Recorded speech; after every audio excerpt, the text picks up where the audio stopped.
On Valentine's Day, 1929, 7 men were gunned down in a Chicago garage. The suspect? Nowhere near the scene, but everyone knew it had Capone written all over it. As the story begins, tell us where you're listening from and what time it is. If you enjoy the story, like the video and subscribe to support the channel. It was bitter cold in Chicago that morning. A wind off the lake that sliced through overcoats like paper. February 14th, 1929, Valentine's Day, but there were no roses on North Clark Street. The garage at 2122 was silent. The outside world bustled on. Streetcars clanged. Snowbanks browned with soot. Children trudged past in scarves.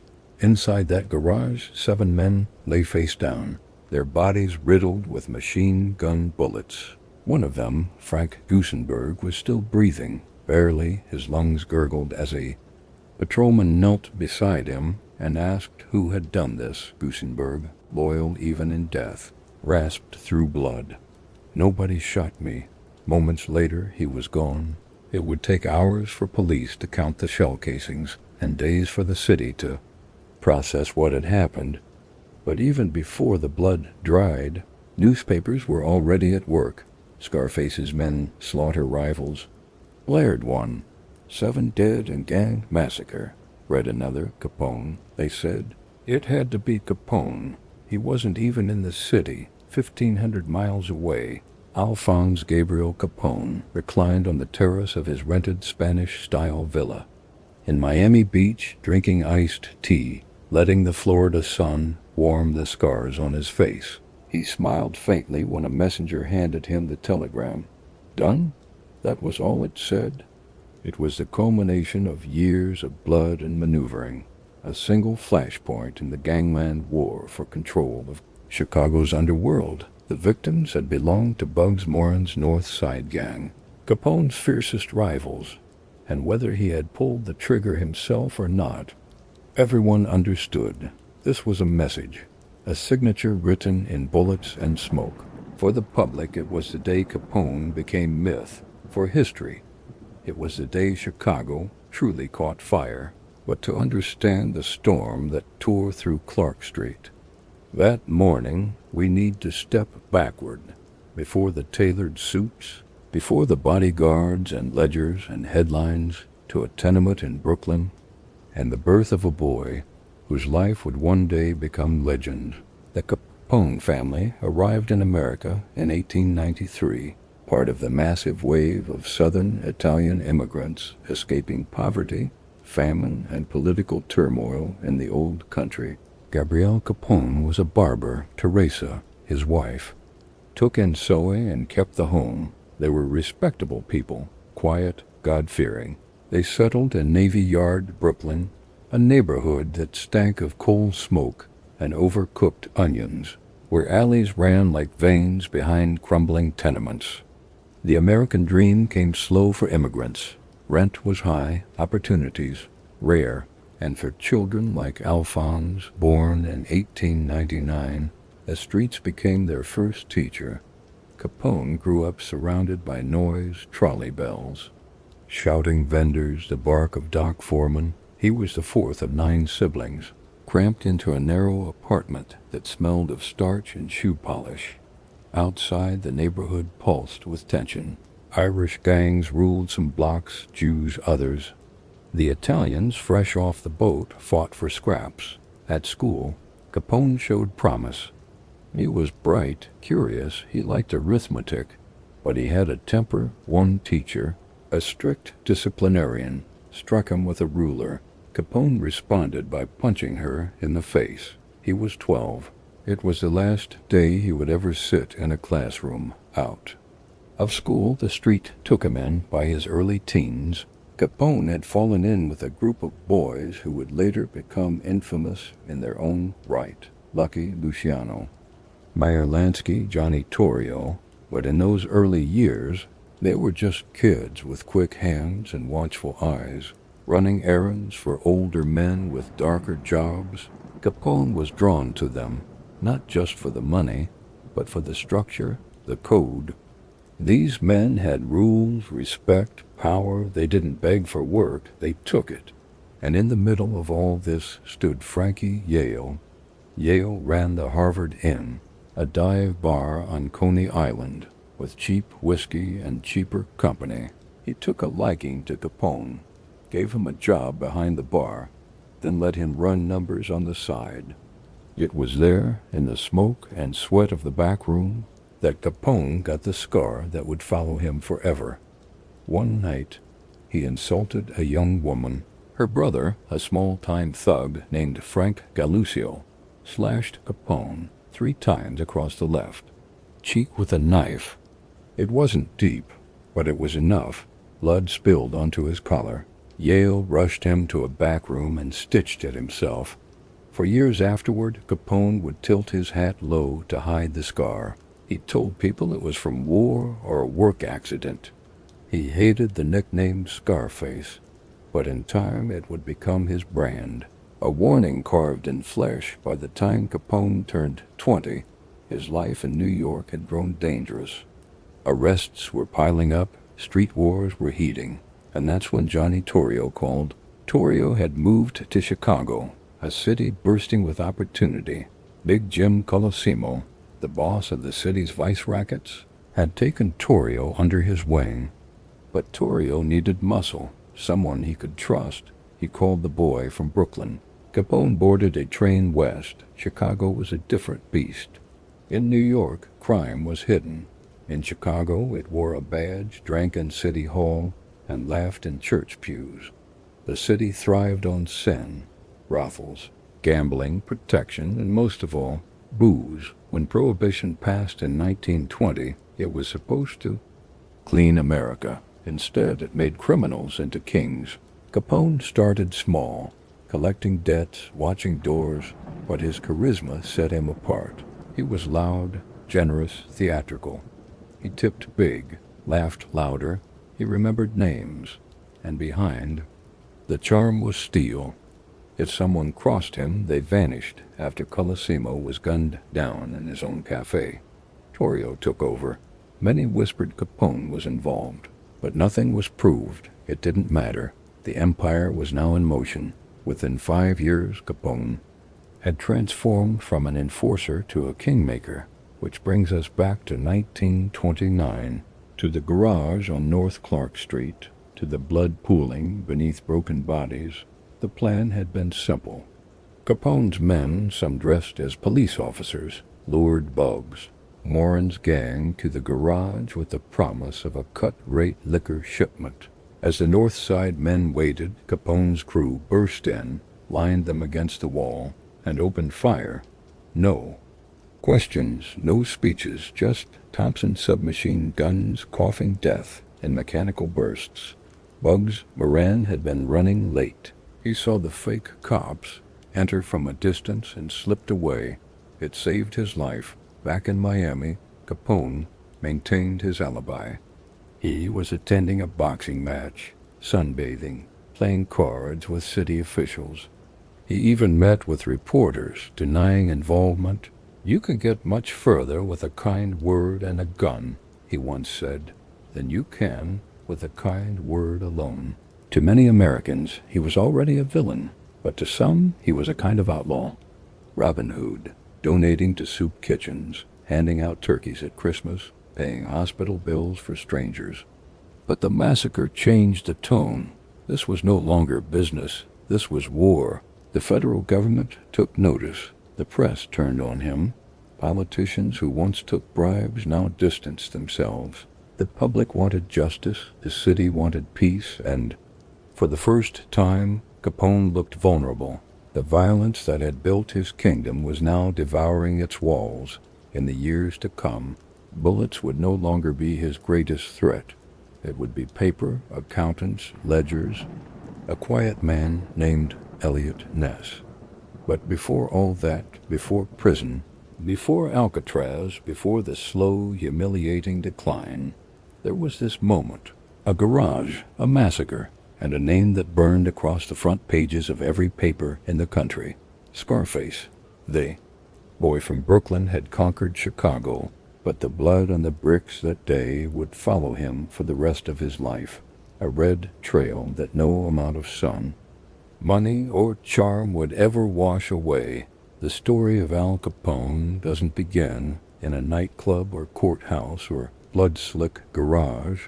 It begins with a barber's hands, calloused, careful, trimming the beards of immigrants too tired to speak. It begins in a cramped apartment above a Brooklyn storefront, where the smell of soap and vinegar drifted through every wall, and a child listened to the world outside with wide, unblinking eyes.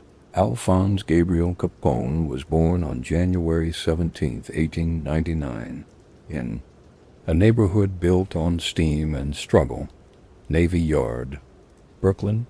The streets pulsed with noise and danger, where horse hooves echoed off cobblestones, and shop windows displayed signs in 5 different languages. Here, the American dream didn't arrive in top hats or tidy packages. It arrived with sweat, rent overdue, and bread that had to stretch an extra day. His parents, Gabrielle and Teresa Capone, were Sicilian immigrants from the village of Angri. Gabrielle cut hair and shaved faces in a small rented chair on Park Avenue. Teresa kept house and kept order, a woman of hard eyes and tight budgets. Together, they raised 9 children in a 3-room flat, walls stained with city smoke and the clamor of neighbors on every side. Al was the 4th, neither oldest nor youngest. He was stocky, watchful, with thick eyebrows and a grin that seemed to know more than he should. From a young age, he absorbed the rules of the world the way others memorized prayers, quietly, completely, with a sense of finality. The Brooklyn of Capone's childhood was no place for the delicate. Turf wars broke out between Irish and Italian boys over something as simple as a schoolyard corner. You didn't walk home alone. You didn't look too long at the wrong group.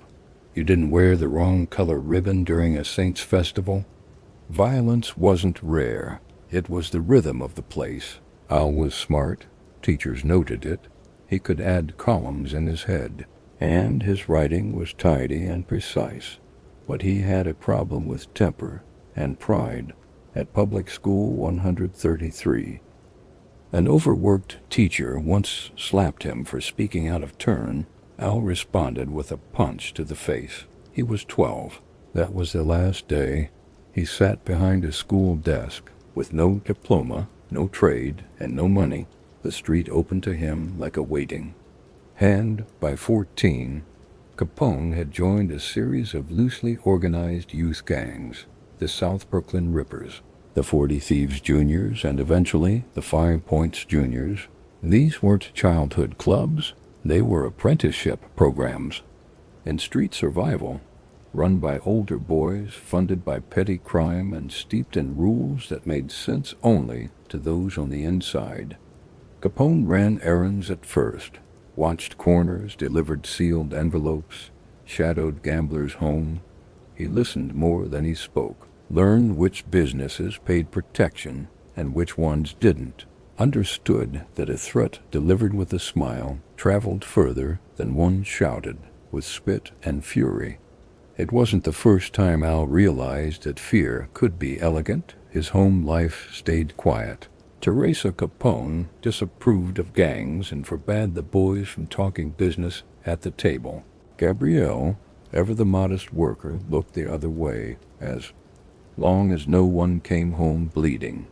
But Al's brothers were no strangers to the game.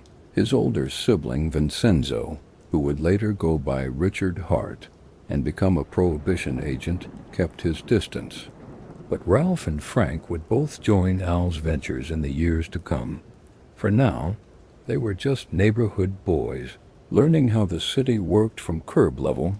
Capone had 2 faces. To neighbors, he was polite, well-dressed, respectful to elders.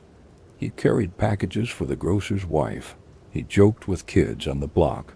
When a local priest asked why he'd left school, he said, "Too much chalk." Father, not enough luck, but on the streets he was different, sharper, quieter, more deliberate. He didn't start fights often, but he never backed down. His fists were fast, and he never apologized for using them. He began spending his nights farther south, in the rougher corners of Coney Island, where the lines between legal and illegal blurred under neon lights and sawdust floors. That was where he met Frankie Yale. Yale was everything Capone aspired to be. Flashy, feared, respected, the owner of the Harvard Inn, a rowdy saloon that served cheap liquor and cheaper loyalties. Yale saw potential in the boy from Navy Yard, gave him a job tending bar, then gradually let him run errands, then collections. Capone was 17. It was during his time at the Harvard Inn that Capone picked up the scar that would follow him to his grave. One night, in a drunken haze, he made an off-color remark to a woman at a nearby table. Her brother, Frank Galluccio, didn't find it funny.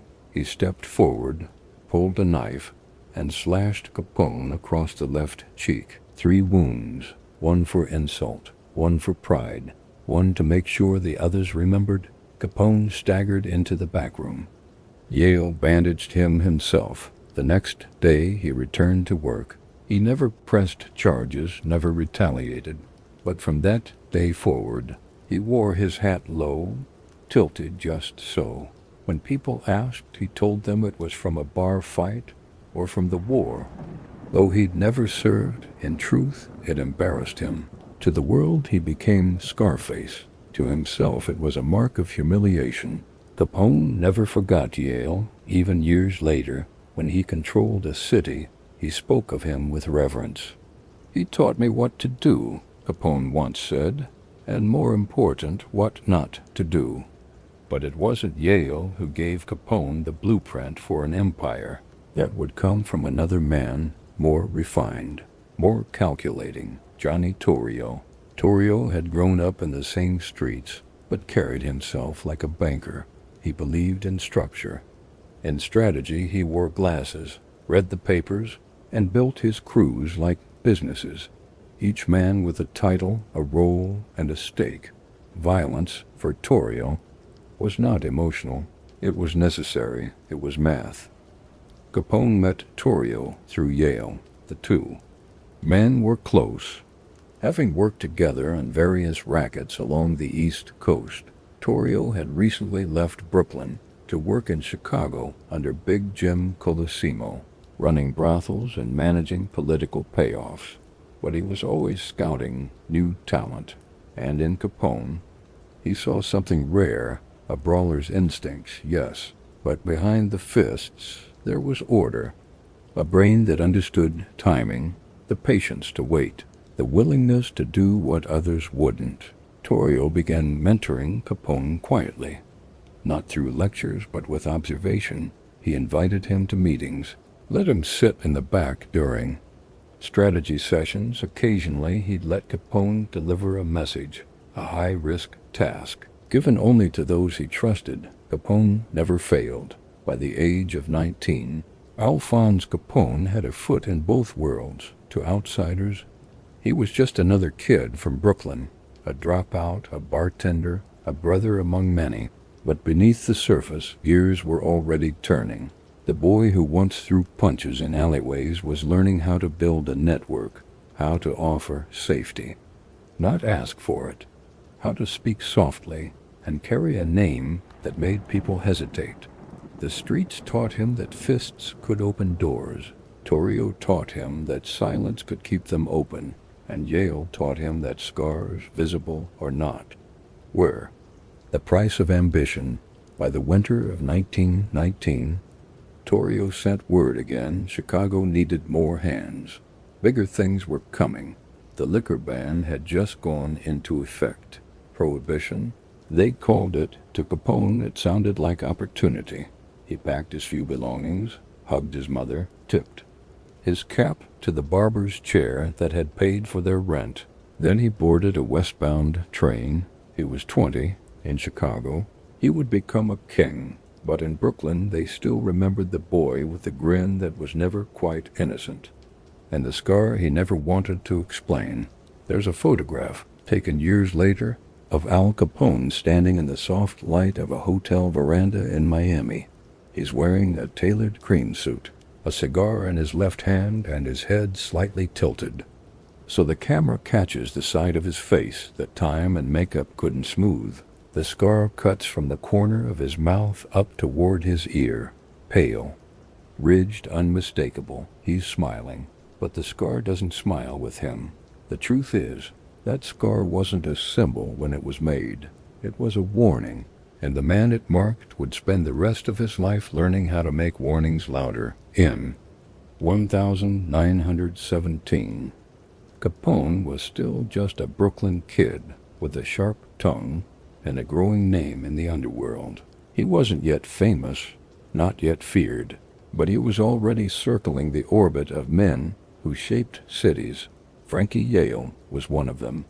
Yale ran rackets out of South Brooklyn and owned the Harvard Inn, a Coney Island dive that offered two things in equal measure: noise and danger. The floors were sticky with beer, the ceilings low, and the regulars didn't ask questions they didn't want answered. Capone worked there as a bartender, bouncer, and occasionally as a collector. He was only 18, but big for his age, broad-shouldered and quick to smile, which made him good with customers. He could be charming, polite, but his patience had boundaries, and when someone crossed them, it came out fast. One night, a well-dressed couple came, and the woman was elegant, out of place in a saloon like that. Capone leaned in, trying to be smooth. Words were exchanged, none remembered exactly, but enough to sour the air. The woman's brother stepped forward. His name was Frank Galuccio. What happened next became legend. Galuccio pulled a blade, some say a pocket knife, others say a straight razor, and with 3 quick swipes, slashed Capone across the left side of his face. Blood soaked his collar. The room froze. Capone staggered back behind the bar. Yale came running, grabbed towels, shouted for ice. He told Capone to sit still. The bleeding didn't stop for hours. They didn't call a hospital, not in that part of Brooklyn. You handled things in-house. The wounds healed, but not well. A jagged line pulled across his cheek, cutting his smile into something crooked. Another bisected his jaw. When he looked in the mirror, he barely recognized a face staring back.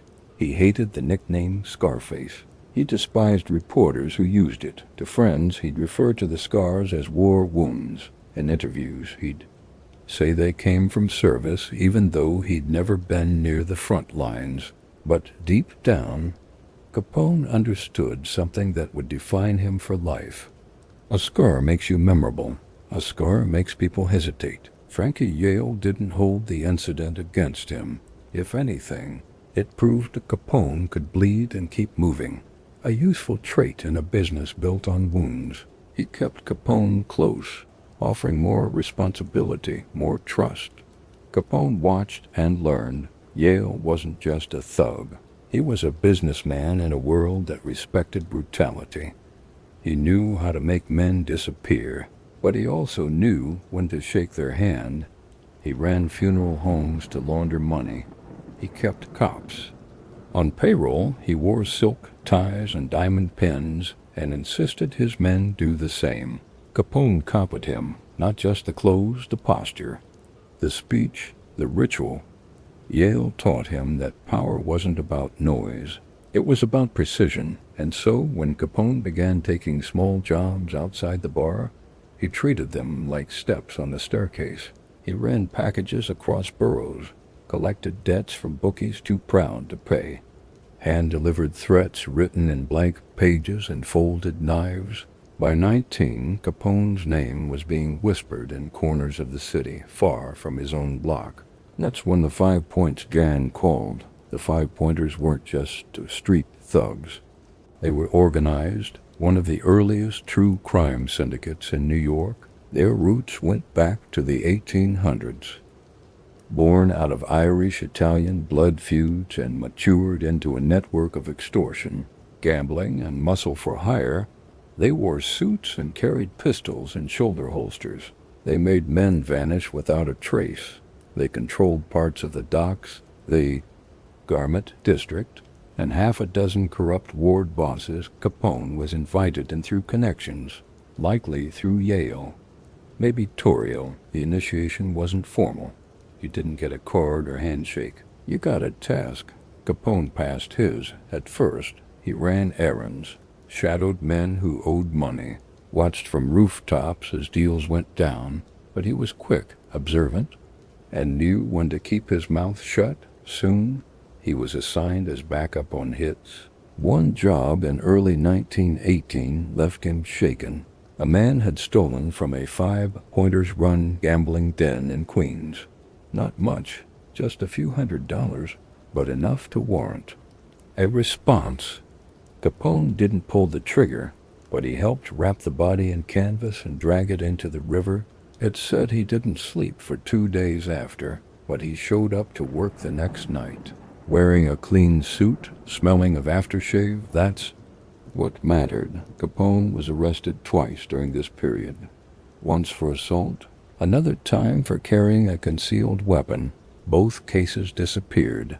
Witnesses didn't show. Police lost the paperwork. It wasn't magic, it was money. Capone was learning how the world really worked. Not by laws, but by favors, by envelopes passed across bars, by nods and smoky back rooms. His star was rising. But New York was saturated. Too many bosses, too many rules, too much scrutiny. The police were cracking down on local gangs, and Capone had made enemies on both sides of the law. That's when the second call came. This time it wasn't from Yale. It was Johnny Torrio. Torrio had moved to Chicago years earlier and was now second in command under Big Jim Colosimo, the man who controlled much of the city's brothel and vice industry. But Torrio saw opportunity on the horizon. Prohibition was coming, and with it, the birth of a black market so vast it would make kings out of men who had once just washed blood from alley bricks. He needed someone he could trust, someone tough, smart, and invisible enough to move through the underworld without raising alarms. He thought of the kid from Brooklyn, the one with the tempered smile and the scar he never explained. In early 1919, Capone packed his few belongings into a weathered suitcase and boarded a train west. No fanfare, no goodbye party. He left the neighborhood quietly, tipping his cap to Yale and slipping a 20 into his mother's apron before stepping into the future. He was 20 years old when that train pulled into Chicago's Union Station. Capone stepped out into a city buzzing with noise, steel cranes overhead, horses clattering through narrow alleys, the river slick with oil and promise. It was a place on the brink of transformation, and so was he years later. As Capone sat in a Miami compound surrounded by lawyers and guards, someone asked him if he regretted anything. He didn't answer at first. Then he leaned back, ran a finger across the old scar, and said quietly, "Everyone's got something they carry. I just wear mine on my face." Chicago, 1919. The air carried the scent of soot, sewage, and possibility. The city was a living machine, gears grinding day and night. Fueled by coal smoke and immigrant sweat, meat-packing plants groaned in the stockyards, slicing through thousands of animals each day.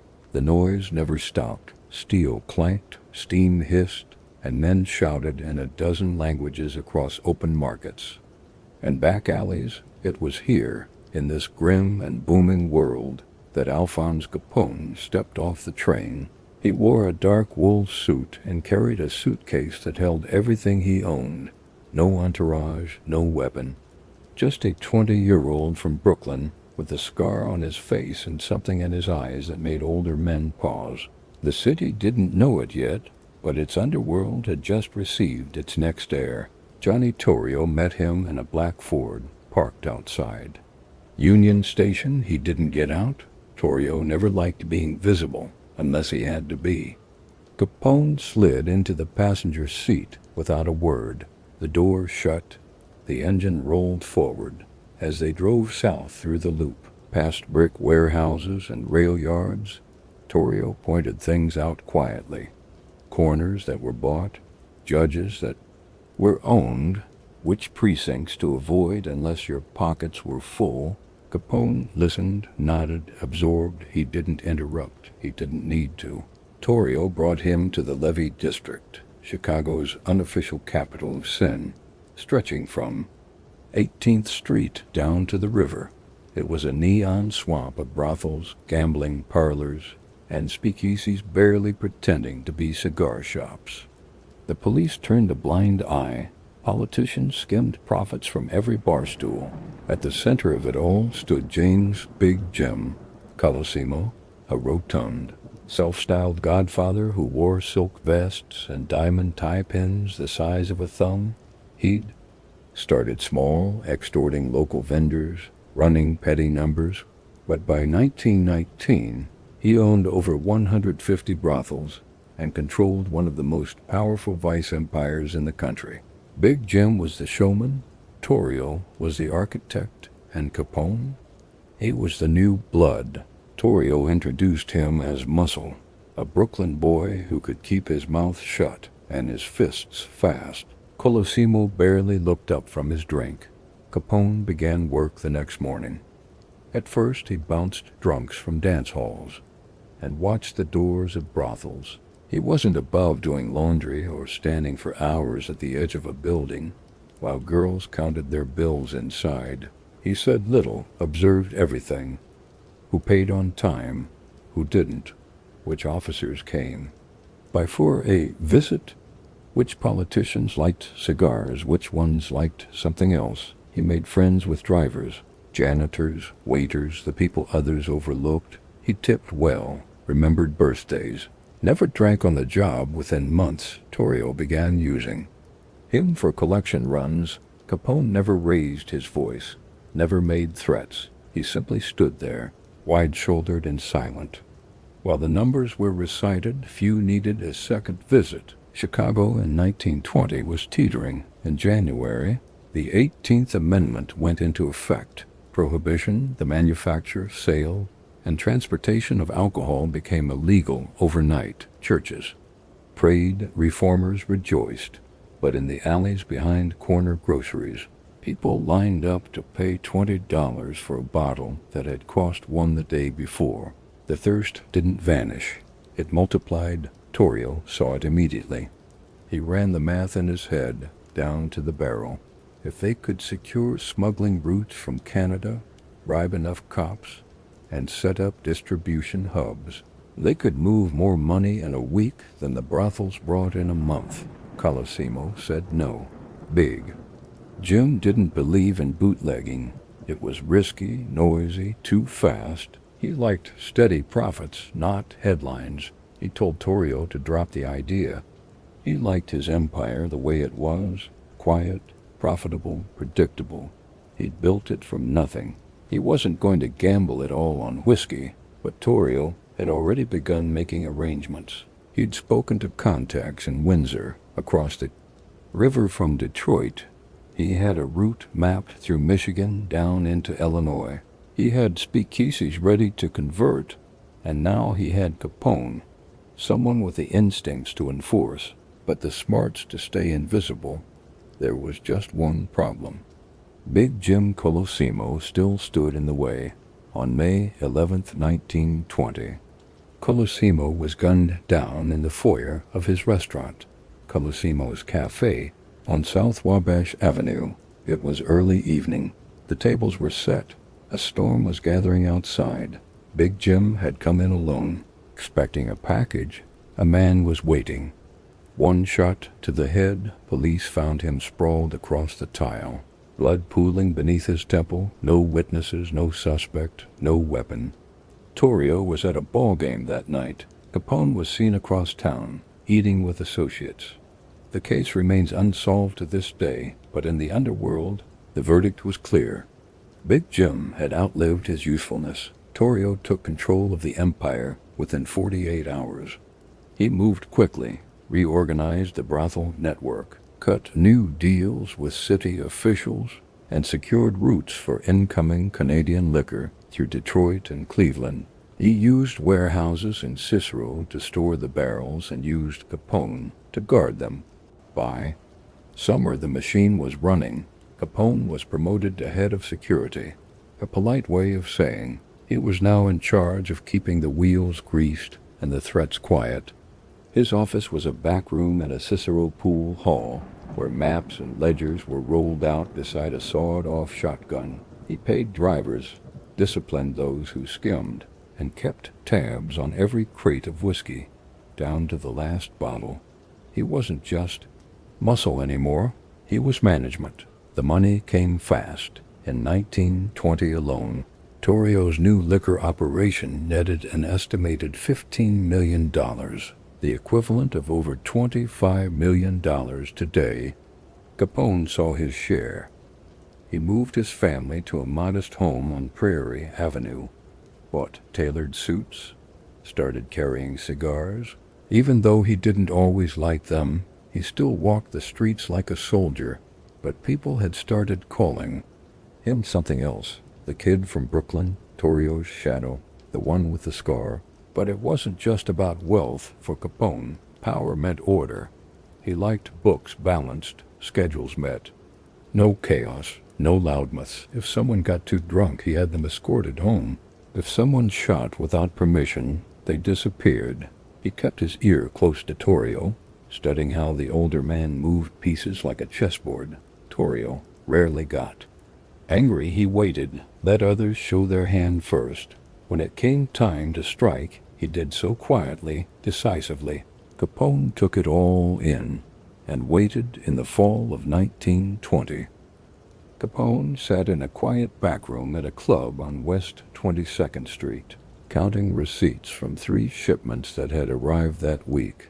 2 from Montreal, 1 from Cincinnati. His sleeves were rolled, his eyes were focused. Someone entered behind him, a courier with news. Bugs Moran was eyeing their west side routes. The north side crew had begun sniffing around their suppliers. Capone didn't raise his voice. He simply closed the ledger and said, "Then we move faster." That year, Capone became more than Torrio's right hand. He became his mirror, younger, louder, but equally deliberate. What Torrio built, Capone would one day expand. And the blood that stained Colosimo's restaurant tiles was only the beginning. The crates came in under moonlight, stacked inside produce trucks, packed beneath burlap and hay, tucked beneath layers of onions or flour. Sometimes they came by train, sometimes by river, but always they came barrels of rye, bottles of gin, boxes of Canadian whiskey with false shipping slips. By the time they reached Chicago's south side, they were worth 5 times what they'd cost in Windsor. Between 1921 and 1925, Al Capone's business wasn't just moving liquor. It was moving faster than the law could keep up. He wasn't yet 30, but Chicago already knew his name. The newspapers called him the beer baron of the Windy City. To the police, he was a ghost wrapped in silk. To the working class, he was something else. Not quite a criminal, not quite a saint. They called him Al, after Big Jim Colosimo's death and Torrio's rise. The city became a patchwork of opportunity. The north side was held by Dean O'Banion, a sharp-dressed florist with a temper. The west side was carved up by Sicilian outfits, but the south side, that belonged to Torrio, and Torrio had Capone. Their liquor operations spanned dozens of fronts: warehouses in Cicero and Berwyn, nightclubs disguised as restaurants, pharmacies selling medicinal spirits by the crate. The numbers were staggering. By late 1922, they were clearing over $100 million a year in today's currency, and every dollar passed through Capone's eyes before it moved. Capone kept ledgers like a banker, tidy, coded, and terrifying in their detail. He knew which driver carried what, which judge needed how much, which speakeasy sold 2 cases too few last month. Mistakes weren't tolerated. Theft was treated as betrayal, and betrayal, that was punished in alleys. Yet, despite the brutality behind the curtain, Capone presented a different face to the city. He dressed impeccably, double-breasted suits in muted tones, hand-polished shoes, a pearl gray fedora, tilted at the same angle every morning. He walked into restaurants and ordered a feast, then paid for every table. He tipped cab drivers $100 bills and told them to get the car cleaned. He shook hands with war veterans, handed out turkeys at Christmas, donated to widows, paid for a boy's surgery when the press ran a story about a family who couldn't afford it. The gesture made the papers. Capone clipped the article, folded it neatly, and slid it into a drawer beside his pistol. He wasn't just trying to be rich. He was trying to be remembered. Capone's charisma was its own weapon. He laughed loudly, slapped backs, remembered names, but behind the laughter was calculation. Every smile hid a threat, every gift a test. He made friends everywhere. Police captains, aldermen, even newspaper men. Some were paid, others simply charmed, but all of them served the empire. The speakeasies were the crown jewels. By 1923, Chicago was home to over 7,000 illegal drinking establishments. Capone's crew controlled more than half. Some were glittering, jazz bands, chandeliers, marble bars. Others were basements with 3 stools and a crate of gin. But everyone paid a fee. Everyone knew where the real power lived. And when they didn't pay, when they tried to buy liquor from another supplier or refused protection, they burned, sometimes in the night, sometimes with people inside. In May of 1924, a small club on the west side called the Silver Lily stopped paying. They'd taken a cheaper offer from a rival gang. The next week, the place caught fire. 3 men died inside. No arrests were made. Capone sent flowers to the funerals. Violence wasn't personal. It was policy. Capone didn't rage. He didn't shout. When someone stole or disobeyed, he'd call them in, pour them a drink, ask about their family. Then, when the conversation finished, he'd nod to a man in the corner. And that was that. The public knew it, too. But they made room for contradiction.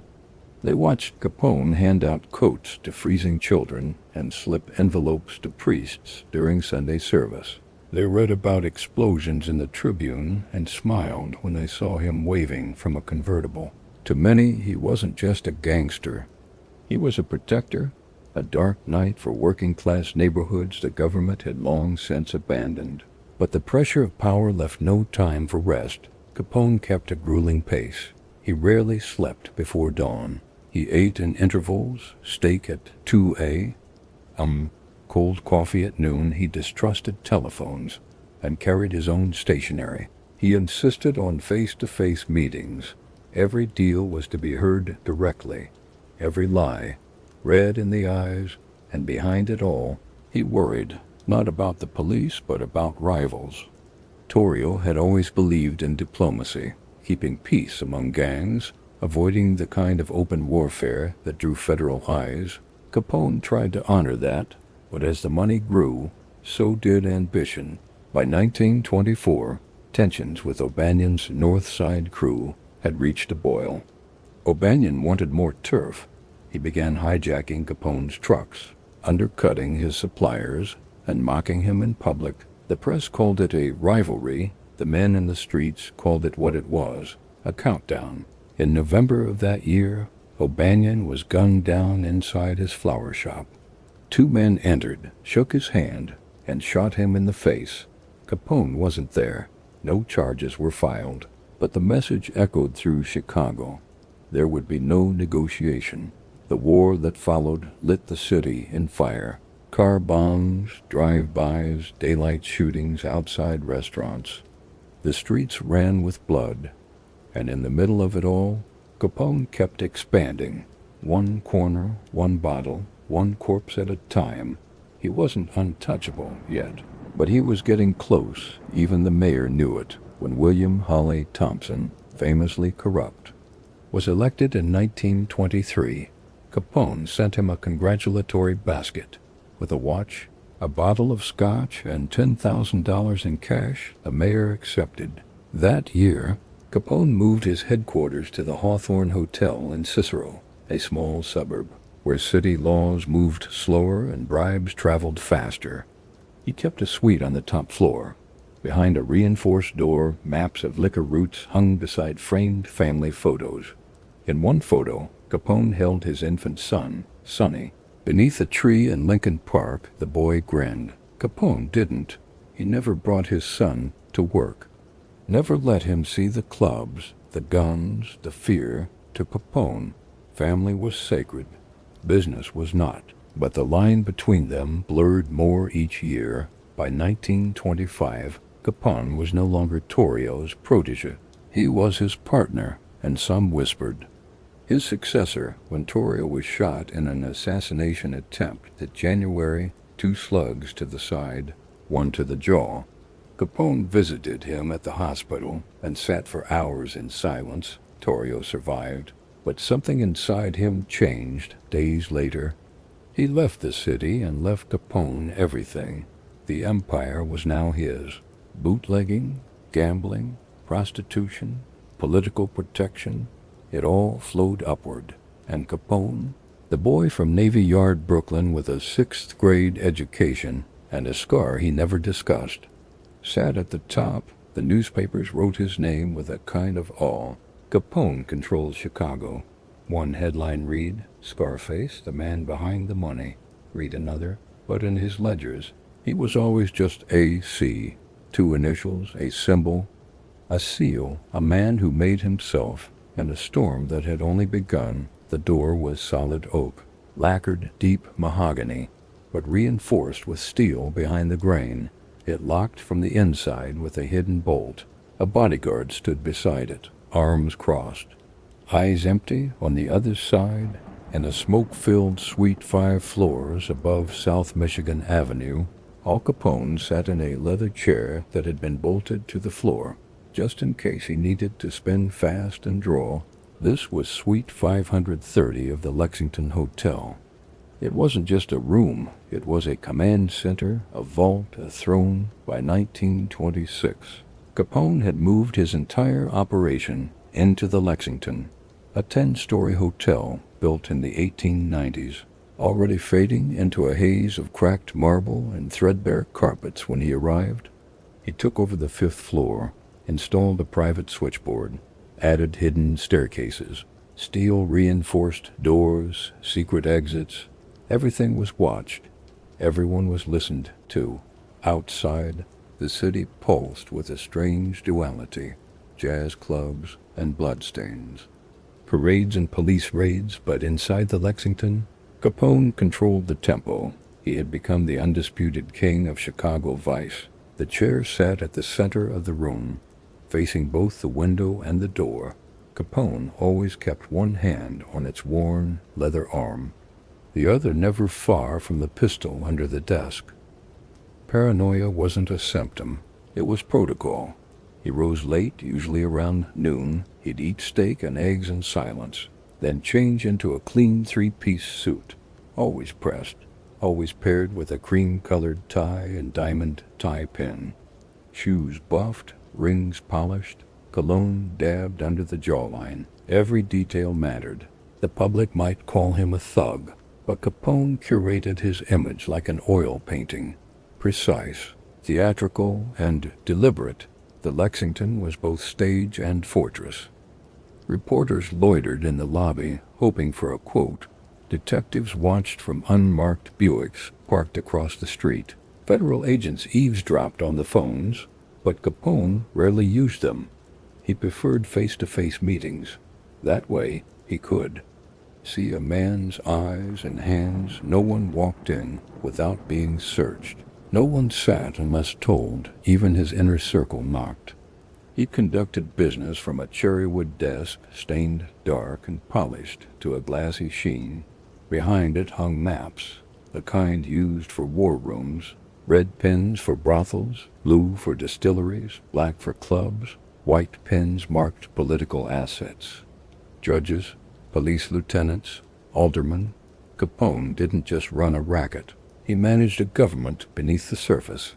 On paper, he was still just a businessman. Officially, he ran a furniture company. Unofficially, he ran over 160 illegal operations across Cook County.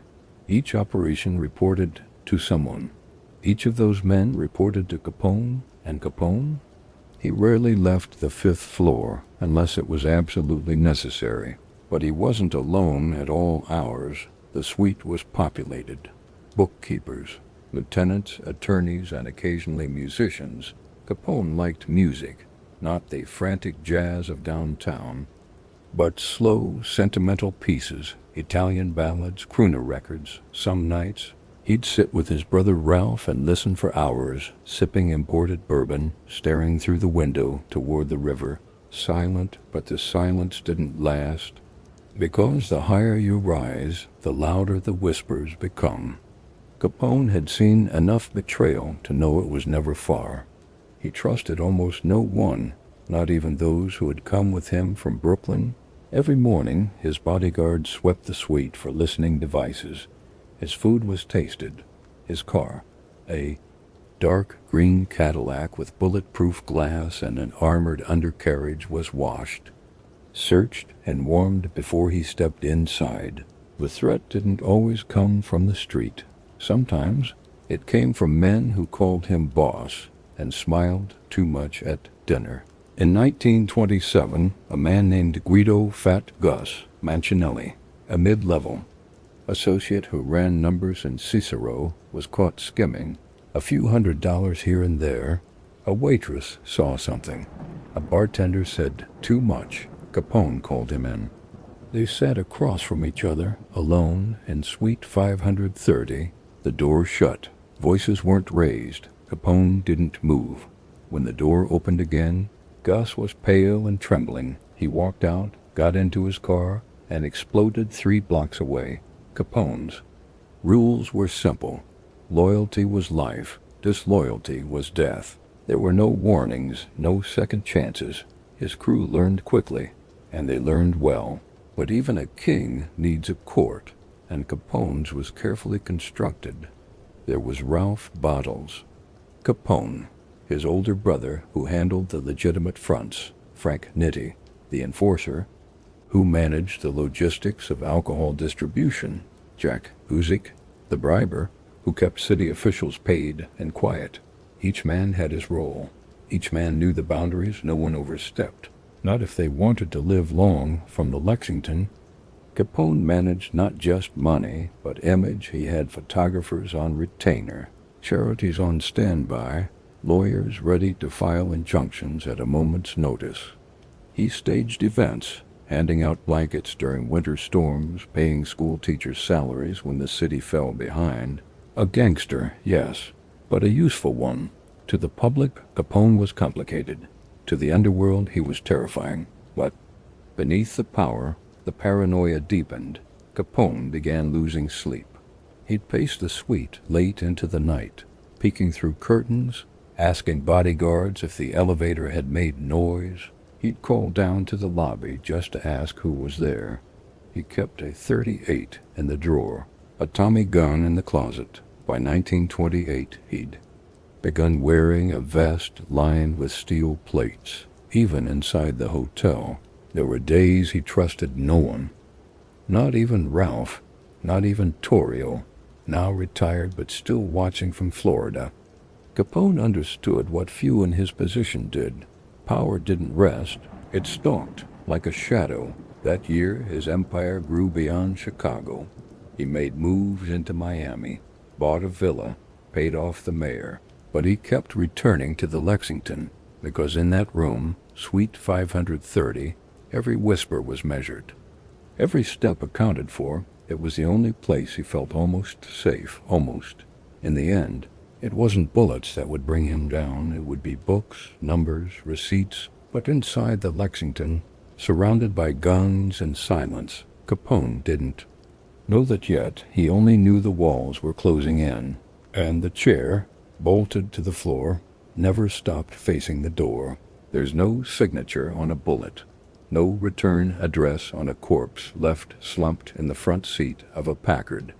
But in Chicago during the late 1920s, the city knew the handwriting, and it belonged to Al Capone.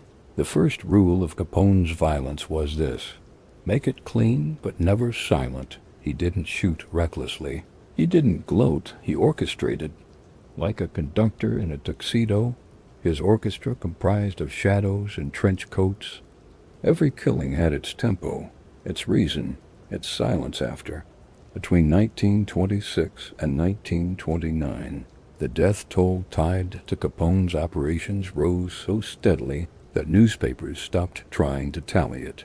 A club owner found with his throat slit in the alley behind. His own bar, a bootlegger shot at the barber's chair, the towel still tucked into his collar, a union enforcer gunned down while mourning at a funeral, blood mixing with flowers. Each murder came with a whisper, Capone, but the man himself was always elsewhere, playing cards, shaking hands, riding in armored Cadillacs with city officials. No fingerprints, no witnesses, just smoke curling upward into a sky that didn't care. The street Valentine's Day Massacre would change all of that, but it didn't begin in blood. It began in frustration. By early 1929, Capone's South Side empire was thriving. He controlled brothels, gambling dens, and speakeasies that stretched across the city. His liquor roots reached from Canada to the Gulf. But there was one thing he couldn't control: George. Boggs Moran ran the North Side crew, a Catholic, a street fighter, a man who viewed Capone with open contempt. Where Capone was calculated, Moran was loud. Where Capone bribed, Moran bullied.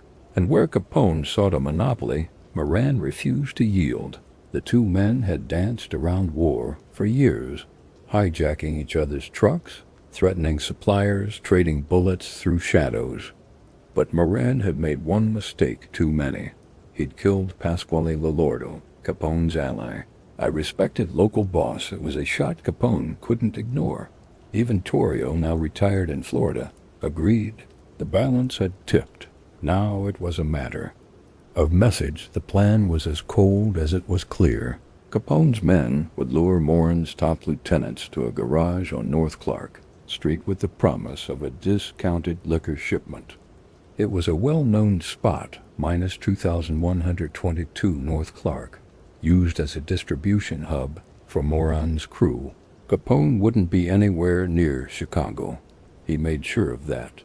On February 14, 1929, he was relaxing at his Miami estate, drinking coffee on a sunlit porch, flipping through the sports pages 1,400 miles north. A black Cadillac pulled up to the garage at approximately 10:30 a.m.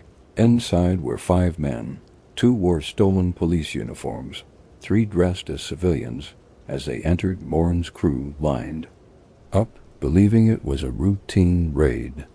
Hands on the wall, no questions asked. Moments later, the silence broke.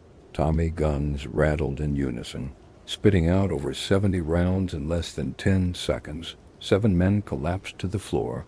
Frank Gusenberg, shot 14 times, was still alive, gasping. When officers arrived, they asked who did it. He answered with a grin of shattered teeth. "Nobody shot me."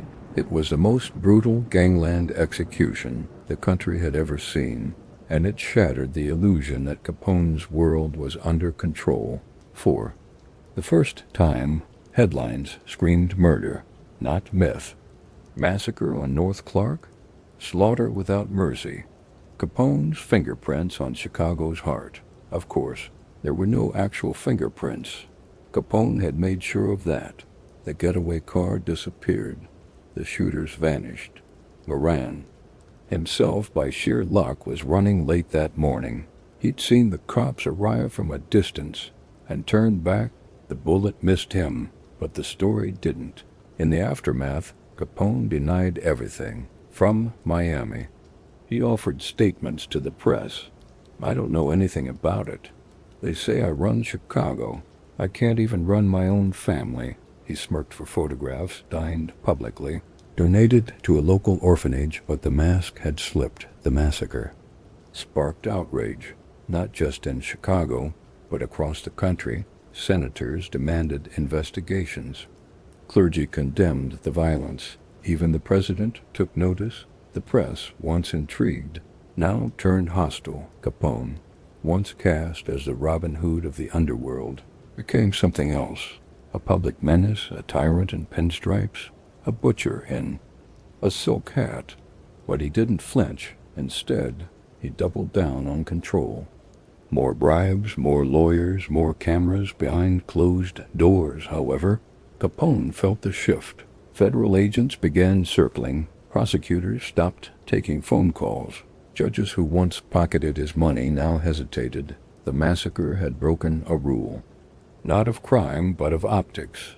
Capone had built his empire on shadows. Fear, yes, but also myth. He was the man who kept order, who fed the poor, who made the trains run on time, even if the cargo inside was illegal. But the garage on Clark Street didn't feel like order. It felt like chaos. And the blood, once so easy to rinse away, now stained the city in headlines. Capone began feeling it, too. He upped his security. Moved less, spoke even less. Inside the Lexington Hotel, the walls began to close. There were fewer laughs, fewer late-night card games, only ledgers, silence, and side glances. He knew how the public shifted. One week you were the man who saved a widow's home. The next, you were the name whispered to frighten children into sleep. Capone had always understood power. Now he was beginning to understand its weight. The killings didn't stop, but they grew quieter, less spectacle, more efficiency. Capone returned to subtlety, poison, fires, disappearances. He knew now that violence could no longer be a message. It had to be a rumor. Still, the massacre hung over everything, a scar across the city's face, deeper than the one across Capone's own. And even though no charges were filed, no witnesses stepped forward, and no names were written down, the blood ledger had grown too full. Capone may have escaped the law that February, but he hadn't escaped its attention. And across town, in offices filled with cigarette smoke and sealed folders, men were already building something more dangerous than a bullet, a paper trail. A judge once whispered it behind closed doors. You don't try Capone in court, you try him in rumor. By 1929, the American legal system had come to know what Chicago already understood. Al Capone wasn't just a man. He was a moving target, wrapped in fine wool and forged silence. Every time the law reached for him, he vanished into a mist of bribes, missing witnesses, and conveniently lost files. He wasn't beating the system. He was the system. Capone had survived more indictments than he could count. Extortion, racketeering, assault. Each case began with noise and promise. Each ended with a shrug, a hung jury, a sick judge, a retracted statement. He paid grand jurors without blinking. He once sent an attorney to hand-deliver cash to a juror's wife before the trial began. And when the envelope was rejected, Capone didn't retaliate. He simply found someone closer to the husband.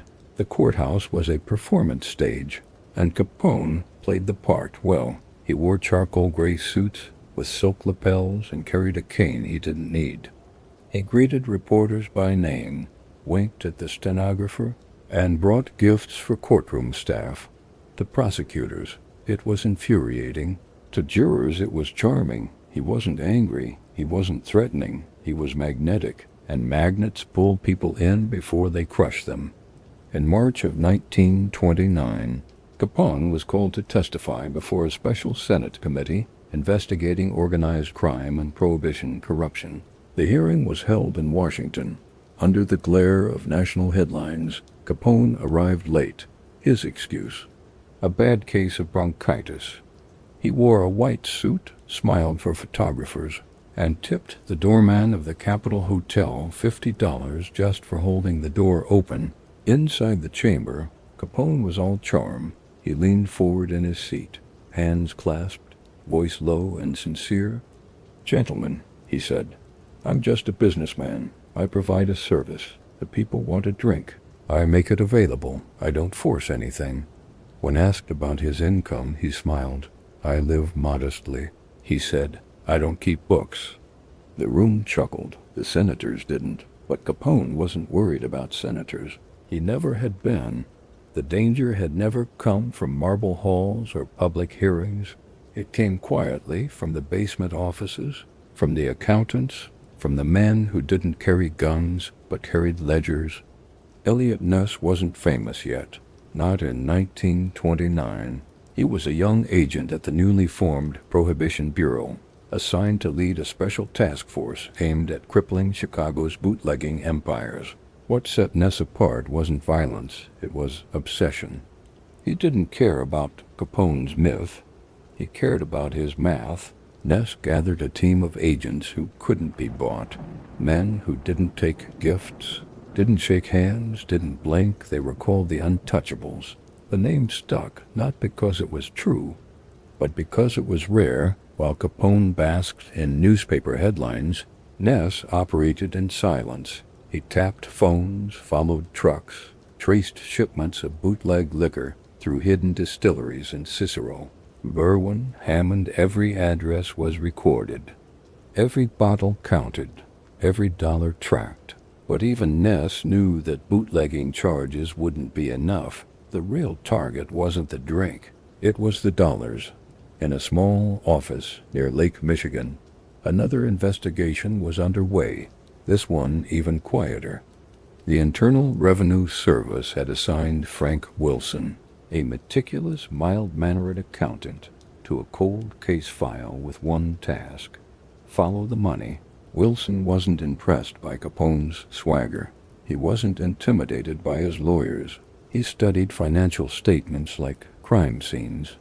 And what he saw, buried in years of banking transactions and coded entries, was a pattern. Capone paid cash for nearly everything: cars, suits, hotel bills, but not everything was invisible. His associates had grown sloppy. One bought a mansion. Another purchased a boat. A third opened a luxury account at Marshall Fields. Wilson found ledgers, receipts, handwritten notes. They didn't prove murder, but they proved income, and income could be taxed. By mid-1929, a new idea had taken root. Inside federal offices, don't chase Capone for who he killed.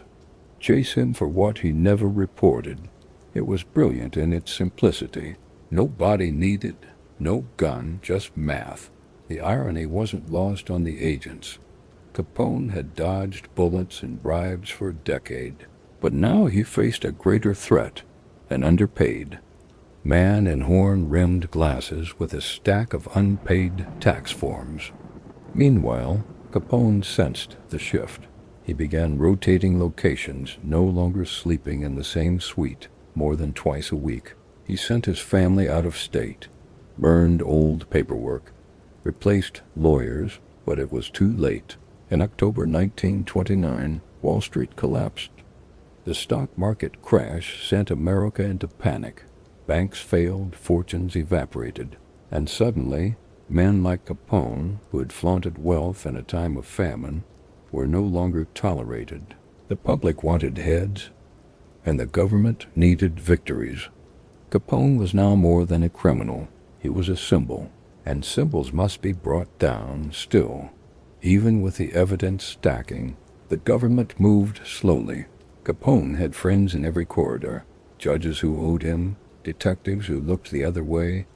Ness raided warehouses, confiscated trucks, but every time the lawyers smoothed it over. Capone would simply pay the fines, shake hands with the mayor, and leave through the front door. But behind those doors, cracks were forming. Associates were arrested.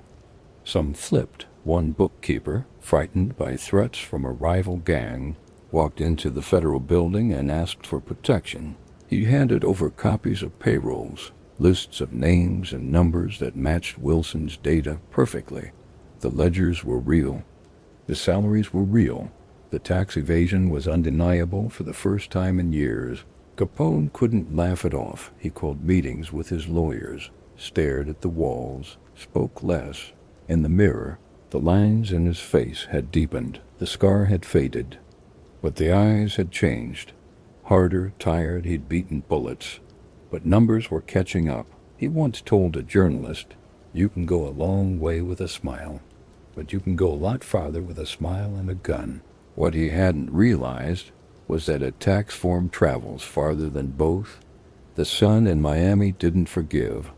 It burned through the linen suits. It warped the paint on Cadillacs, and it shined just as brightly on guilt as it did on wealth. In 1928, Al Capone stepped onto Florida soil like a man looking for absolution, or at least quiet. Chicago had become a battlefield. The press wouldn't stop, rivals wouldn't yield. The police wouldn't look away, so he went south, not to hide, but to breathe. He bought a villa, white stucco walls and red tile roof, perched along Palm Island, an artificial haven floating in the bay off Miami Beach. The house stretched nearly 14,000 square feet, imported marble, 10 bedrooms, a private dock, gardens manicured to symmetry. He built stone walls, hired guards, installed steel shutters and floodlights. The neighbors protested. Capone smiled, palm trees swayed, but the man beneath them never relaxed. Capone had come for peace, but found suspicion. Florida had seen the headlines, the bodies, the blood, the Valentine's Day garage, and they didn't want it here. City officials tried to block him. They filed injunctions, demanded inspections. The mayor called him a disease in silk. Capone bought the silence. Not with bullets, with favors, donations, envelopes. It worked. For a time, he wore white suits to match the house, sat beneath ceiling fans with newspapers folded neatly beside his lemonade. He hosted lavish parties, jazz bands, champagne fountains, steaks flown in from New York. He invited judges and local officials to dine beside him under lantern light. They came, smiled, took photographs. Capone was trying to rewrite the ending, turn a gangster into a gentleman. But even in paradise, the walls listened. He brought his family to Florida, his wife May, his son, Sonny. He tried to be a father, or at least something close to one. He swam in the saltwater pool, took Sonny out fishing, played gin rummy under the awning, as the sea wind turned pages of the paper he never finished reading. But the silence didn't calm him. It made him restless. He couldn't walk freely. He couldn't sleep deeply. At night, he paced the halls, lights on in every room, a gun always within reach. He didn't trust the local help, fired gardeners for trimming hedges too short, replaced the cook when he found a receipt folded in her coat. Once, he accused a waiter of being a spy. The man had simply looked at him too long. He was dismissed before dessert. The fear he once instilled in others had now turned inward. Capone built fences, physical and emotional. He stopped taking visitors after dark, refused to eat unless his food was tested, canceled trips into town, even the telephone. Once his last tether to Chicago sat unused. He watched the water instead. Days blurred into one another. The routine became ritual. He'd rise late, eat in silence, take a boat ride with Sonny, return before dusk. Every day, exactly the same until it wasn't. In September of 1929, the winds changed. The sky over Miami turned a bruised gray. Locals knew what it meant. Capone didn't.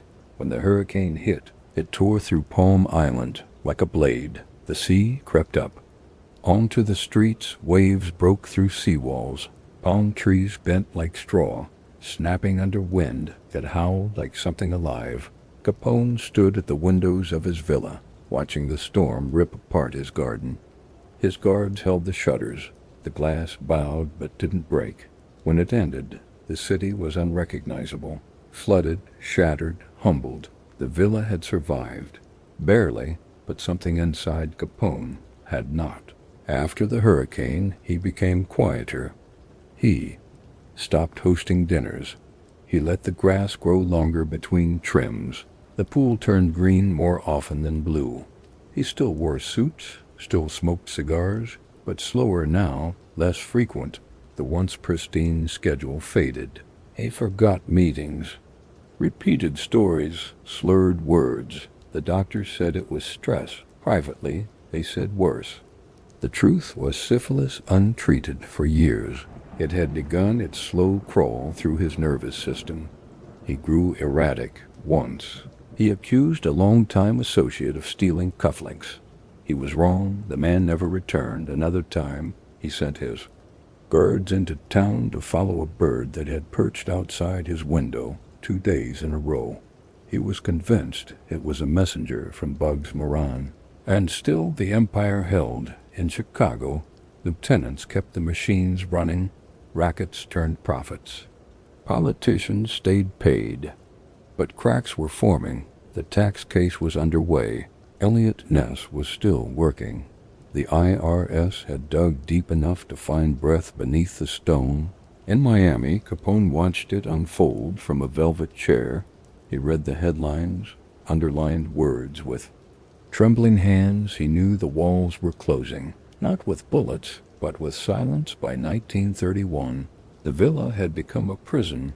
Capone rarely left the grounds. He stood on the balcony for hours, staring out toward the causeway, blinking slowly in the heat. Neighbors said they could hear opera music drifting from his windows.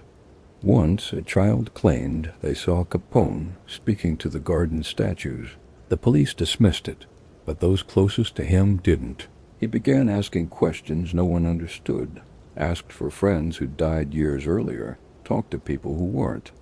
In the room, his guards took shifts inside the house, not to protect him from enemies, but from himself. In public, the legend remained. The man with the diamond ring, the king of crime. But inside the villa, the king was fading, not with gunfire, but with forgetting.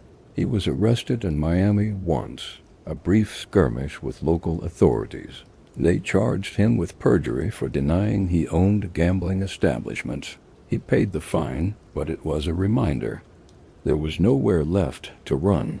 The air in Chicago had turned cold, Florida too, and the law didn't need to chase him anymore. He was unraveling all on his own. In one of his final lucid moments that spring, Capone sat beside the pool with Sonny. The boy asked him something simple, about the boat, about the fish. Capone didn't answer. He just stared into the water. And for the first time in a long time, he looked afraid. It wasn't a bullet that brought Al Capone down. It wasn't a rival's knife or a Tommy gun in a dark alley. It was a column of numbers, quiet, neat, and precise. In the end, Scarface didn't fall to blood, he fell to ink. The law had tried everything else. For nearly a decade, prosecutors, detectives, and special committees had tried to tie Capone to murder. Racketeering, extortion, they had names, bodies, stories whispered through lips still trembling, but nothing ever stuck. Witnesses vanished, evidence dissolved. Jurors changed their minds in hotel elevators, and Capone walked away every time in a tailored suit, laughing untouched. But the numbers didn't lie. In a cramped federal office building on the edge of downtown Chicago, 2 men were assembling a case the newspapers had no headline for yet. Frank Wilson and Elmer Irie, accountants for the Treasury Department. They didn't carry guns. They carried ledgers. Their mission was simple: prove that Alphonse Capone owed the United States government money. Capone had always believed that money solved everything. It bought silence, loyalty, protection, and when needed, freedom. But it had also left a trail. Wilson worked in silence, page by page, month by month, cross-referencing club receipts, liquor sales, and whispered salary slips. Capone didn't keep records himself, but his empire did, and in time the agents found them, a ledger marked only C, a sheet showing payouts to waiters, guards, bouncers. drivers, employees of illegal businesses that technically didn't exist. It was all there. Cash delivered, wages paid, no taxes filed. The case took years to build, but by 1931, it was airtight. Capone had declared virtually no income, but he lived like a king. $15,000 hotel bills, imported champagne, trips to Palm Island, diamond rings that cost more than a police precinct's annual budget, and all of it, according to the IRS, was taxable. On June 5, 1931, Al Capone was indicted on 22 counts of federal income tax evasion. It wasn't flashy. There were no handcuffs in the street, no FBI agents with drawn weapons, just a court summons, a date, a number. Capone didn't panic, at least not on the surface. He'd been through trials before. He had lawyers, influence, and charm, and so he tried to bargain through back channels. Capone's attorneys approached the federal prosecutors with an offer, a guilty plea, in exchange for a lighter sentence, 2 years, maybe 3. The government hesitated. This was Capone. After all, a guilty plea would be a win. It would be the headline they'd been chasing for a decade. But Judge James H. Wilkerson wasn't interested in headlines. He wanted something else. He wanted justice. He rejected the deal. Capone would go to trial and face all 22 counts in open court. The stage was set. The trial began on October 6, 1931, in Chicago's federal courthouse, a stately structure that echoed with history and ambition. From the moment Capone entered the courtroom, it was clear this would not be an ordinary trial. The press lined the benches. Artists sketched frantically. Federal agents stood like statues at every door. Capone arrived in a dark suit and gray fedora, grinning as if it were another press event. He shook hands with reporters, winked at the bailiff, but underneath, the mask was cracking. Prosecutor George E.Q. Johnson took the floor. Not with fire, but with paper. He didn't shout. He presented bank slips, testimonies, math. One witness after another took the stand, bookkeepers, former employees, bartenders who had once pocketed Capone's cash. Some shook as they spoke. Others seemed relieved to finally tell the truth. They didn't speak of murder. They spoke of numbers. Capone's lawyers tried to deflect. They claimed he was merely a gambler, that his wealth came from betting, not crime. But the records told a different story. In a quiet moment during the trial, Capone turned to one of his lawyers and whispered, "This isn't how it's supposed to go." For the first time, the system wasn't bending. Judge Wilkerson delivered the final blow. Before closing arguments, he made a quiet but monumental decision. He swapped the entire jury, citing concerns that Capone's men had bribed or intimidated. Then the new jury was escorted into the courthouse in secrecy. Capone's team was stunned, their influence, their safety net gone. Now it was just facts and law. On October 17, 1931, the verdict came in, guilty. 5 of the counts stuck. The sentence, 11 years in federal prison, a $50,000 fine, court costs, and the final blow, no bail. Capone stood frozen. No words, no grin, just the faint sound of reporters scribbling. He was taken into custody on the spot. No farewell press conference, no grand exit. He was led through a side door, into a waiting car, into history. In that moment, the myth-fractured Scarface, the man who had ruled Chicago with charm and fear, had been felled not by bullets, but by balance sheets, by decimals, by names on payrolls, by laws he never imagined could touch him. The press exploded. Capone falls to taxman. Crime boss gets 11 years. Scarface silenced by ledger. The public, once fascinated, now watched with satisfaction. The untouchable had been touched. Behind bars, Capone would try to keep up the image. He posed for prison photographers, sent letters, tried to pull strings, but the world had moved on. And for the first time in his adult life, Al Capone wasn't in control. The law had found its own way, not through force, but through patience. Not through firepower, but through precision. It took years. It took silence. It took the kind of men who never made headlines and never needed to. The last word in Capone's empire wasn't written in blood. It was written in black ink. On the bottom line of a tax return that never existed, it began with the clang of steel.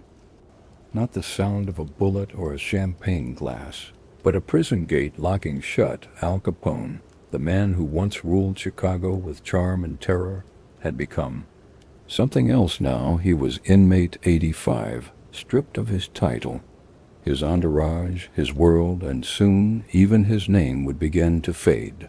His first stop was Atlanta Penitentiary in 1932. It was brutal and unsympathetic, a stark red brick fortress lined with gray corridors and armed guards who didn't care for names, only numbers. Capone arrived in a charcoal suit, still clinging to the posture of power.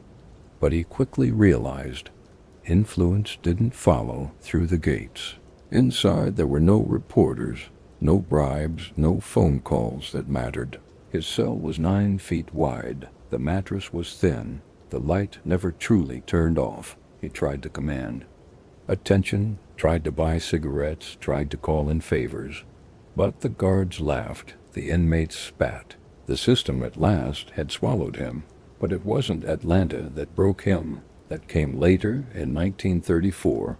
Capone was transferred, quietly, without fanfare, to the cold slab of rock in the middle of San Francisco Bay, Alcatraz. The boat that carried him across the fog-thick water didn't feel like transport. It felt like exile. Men in shackles sat silent, staring at the gray swell beneath them. Capone, for once, said nothing. He clutched a coat to his chest, his eyes bloodshot, his face puffy from illness and exhaustion. Whatever he'd once been, whatever fortress he had built in his mind, it was beginning to crack. Alcatraz had no use for celebrity. Here he wasn't the beer baron. He wasn't Scarface. He was simply prisoner 85, confined to cell B-181. 4 cold walls, a cot, a toilet, and a mirror that refused to lie. The guards were colder than the sea wind. The inmates resented him. They called him Big Shot in mockery, not all. Some claimed he tried to boss others around in the first few weeks. But after being shoved into line, once by a guard, once by a fellow prisoner, he stopped speaking up. Capone, once so fluent in command, had learned the language of defeat. The disease was moving fast now, neurosyphilis. It began quietly, years earlier, as headaches, tremors, forgetfulness. Now it was stealing him in pieces. At first, it was small things. Names lost, hallways misremembered, an afternoon drifting by without memory. But it escalated. He began to slur. His speech, his hands shook. He stared at the wall for hours, tracing patterns only he could see.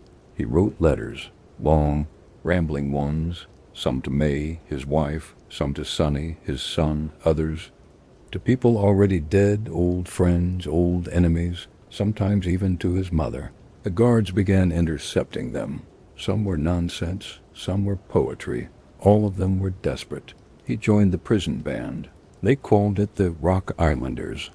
Capone played banjo. He'd sit in the corner of the music room, plucking soft, meandering notes that didn't quite follow rhythm. He wasn't playing for an audience. He was playing to hold something together, something slipping from his grasp. Once, a fellow inmate asked him what it felt like to have ruled so much and now hold so little. Capone didn't answer. He just stared ahead, eyes cloudy, lips trembling as if trying to form a word that never came. Outside, the world moved on. The gangs that once feared him now carved new paths without him. Chicago found new bosses, new headlines, new wars. The name Capone still made papers, but only in past tense, only in courtroom retrospectives and police memoirs inside Alcatraz. Capone began to disappear before he was ever gone. He wandered the yard in circles, hands clasped behind his. Back eyes distant, he was 5'10", but he looked shorter now, stooped, loaded for medication, haunted by visions the others couldn't see. Sometimes he muttered to himself. Other times, he spoke to the air, as if addressing someone standing just outside the frame of reality. The men around him began to avoid him, not out of fear, but discomfort. It was as if they were watching a legend rot in real time. In 1938, doctors finally intervened. The degeneration had accelerated. Capone's mind was unspooling like film from a broken reel.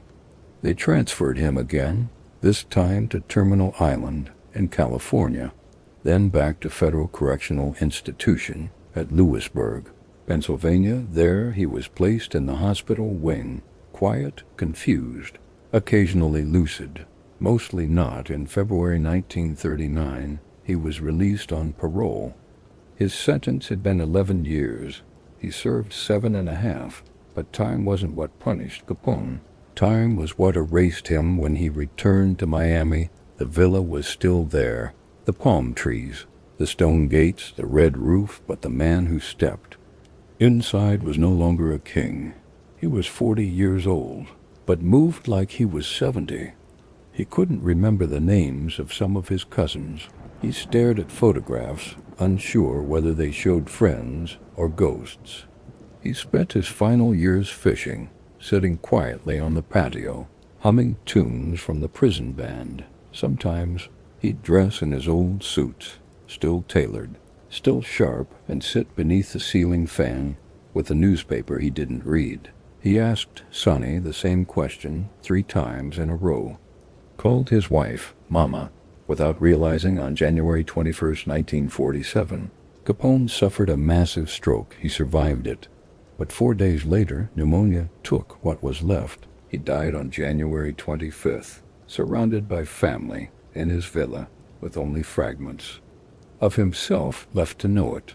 The newspapers reported the death like the final chapter of a ghost story. Scarface dead at 48. King of crime dies in Florida, from blood to banjo. But the truth was simpler. The man who once controlled a city, who bought judges and buried enemies, had vanished long before his heart stopped. Capone didn't die in that bed. He died in pieces, in a prison yard, in a music room, in 1,000 forgotten thoughts that slipped through trembling fingers. The king hadn't been executed. He'd been erased. It was a warm February day in 1939 when Alphonse Capone came home, not in triumph, but in shadows. The villa in Palm Island hadn't changed. The white stucco walls still caught the sun like they always had. The iron gates still whispered of money, power, secrecy, but the man who stepped through them was unrecognizable. He moved slowly, like someone remembering how to walk. His suit, still pressed and tailored, hung off a body that no longer filled it. His eyes, once sharp, calculating, now wandered uncertain. Behind them, confusion, and a war lost entirely in the folds of the brain. This was no return of a king. This was a man trying to remember what he used to be. 7 years in prison had done their work. Alcatraz had been the final eraser Capone once feared. Now existed in fragments. He was only 40, but his body carried the weight of 70, and his mind, riddled by late-stage syphilis, was coming apart thread by thread. He'd sit by the dock, holding a fishing rod with the line floating, slack, staring at the rippling water for hours without moving. Sometimes he'd call for a guard. There were no guards, just house staff, paid to nod politely when he asked if Bugs Moran was still out to get him. Other times he'd ask about people who were long dead, Jake Busick, Frankie Yale, Even Dean O'Banion, the Irishman Capone's men had gunned down more than a decade earlier. The war was over, but inside his head, it hadn't ended yet. May, his wife, shielded him from the press, from the curious, from the cruel. She had endured all of it, the murders, the papers, the trial, the shame. And now, she stood beside the man who couldn't remember where he kept his shoes. Their son, Sonny, was in college. Capone sometimes mistook him for a valet. She sometimes called him boss. Other times he just stared blankly, lips moving as if rehearsing. A greeting he couldn't finish. There were moments, brief, fleeting. When the fog lifted, he'd crack a joke, make a toast, say something smooth that reminded May of the man she married, but they were short-lived. A doctor who examined him in 1940 wrote simply, "He has the mentality of a 12-year-old child." The villa became his entire world. He didn't leave it, not really. When he did, it was brief, a short drive, a walk around the block. More often, he wandered the gardens in slippers, hands clasped behind his back, humming softly under his breath. He liked the sound of the birds, the splash of the pool, the weight of the Florida sun on his shoulders. And sometimes, just sometimes, he'd stand in front of the mirror in the front hallway, a large ornate thing, and adjust his tie as if preparing to go out. But he never left. He was going nowhere, just retracing ghosts. In his bedroom drawer were scrapbooks, faded headlines, photos from the 1920s, men in fedoras, a younger version of himself standing at the center like a general with a crooked smile. He'd flip through them slowly. Sometimes he laughed. Other times he wept. There were days when he would stare at a photograph of his own mother for hours. Whispering her name like a prayer, Miami had changed, too. New hotels, new crowds. The names whispered in the night were no longer Capone, Guzik, or Torrio. Now they said Lansky, Siegel, Anastasia. A new generation of gangsters had risen, leaner, quieter, better dressed, and more politically connected. They used offshore accounts instead of cash-stuffed vaults. They didn't flaunt, they didn't brag. They learned from Capone's mistakes and buried his style. Capone, once the face of American organized crime, had become a relic. A cautionary tale whispered in back rooms. He tried to write letters, they rambled. He addressed them to judges, to newspapermen, to mayors long gone. Some of the handwriting was beautiful, some barely legible. Once he mailed a check to the Chicago Police Department. No one knew why. Doctors came often. So did nurses. They administered penicillin, checked his pulse, monitored the neurosyphilis as it climbed further into the core of his brain. There was no cure, just waiting and decline. By 1944, he could no longer read more than a paragraph without losing focus. By 1945, he didn't recognize several of his cousins. By 1946, he was talking to himself. Sometimes, he'd walk to the back of the house and sit on the stone bench near the bougainvillea. He'd smoke a cigar slowly, holding it between trembling fingers, and sometimes he'd say, "I used to own Chicago, you know." No one answered. What could they say? He feared death, not because of hell, but because of memory, because he was losing the only record that ever mattered, his own.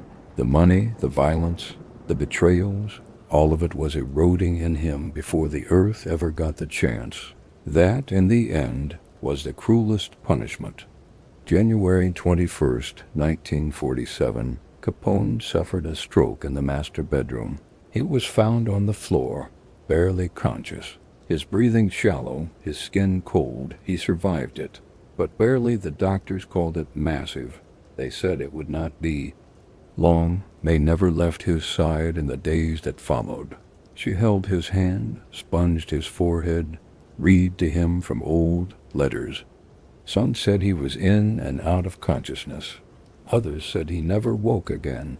But on January 25th, at 7:25 p.m., Al Capone, the man who had once bathed Chicago in blood and money, slipped away in his bed, surrounded by family. He was 48 years old. The newspapers responded with a kind of restrained fascination.